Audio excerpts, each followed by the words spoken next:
Well, for more on President Trump's first 100 days in office, we're joined by Douglas Smith, a former Assistant Secretary of the U.S. Department of Homeland Security.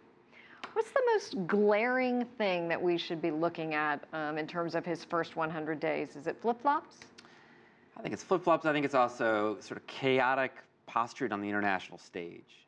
He's had tremendous failures domestically. That's one thing. I think the more confusing thing is his interactions across, in Europe, within Asia, and that, to our allies, is the hardest possible thing to figure out. Well, so he had a good meeting with President Xi. He sort of backed off his stance that he was going to be tough on him on trade. Yes. I think what happened on that was fascinating. He got into that meeting, he realized, wow, I am so unprepared for this. The president of China has been studying the United States for his entire adult life, a tremendous expert on our policies. All of a sudden, President Trump was in a situation with someone who knew 10 times more than he did and realized he had to sort of dial it back a little bit in order to save some face. Coming out of that meeting, I actually was somewhat pleased by it. He didn't embarrass the United States. He didn't put out anything too outrageous. He opened up dialogue on North Korea. So we'll see what happens with that.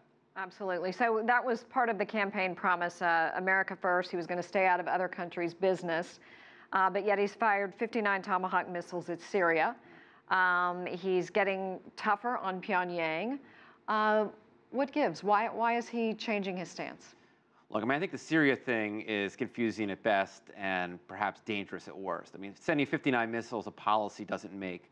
What was interesting, when his daughter was in Germany, she was talking for opening up the borders and allowing more Syrian refugees to come to America. At the same time, he's putting up walls saying no more Syrian refugees.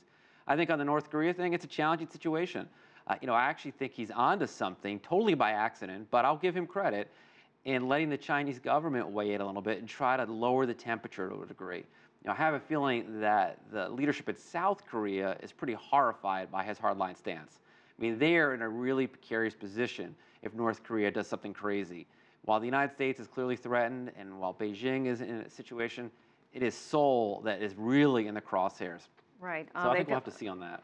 So in terms of the climate change agreement, this Thursday is a big meeting at the White House. Rex Tillerson, Jared Kushner, both saying that we should stay with it, the U.S. should stay in it. Is this a good example of his flip-flopping? He promised to get out?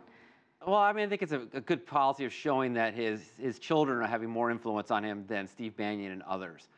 He's got to pick his fights. He's coming out of 100 days of pretty much an unmitigated disaster.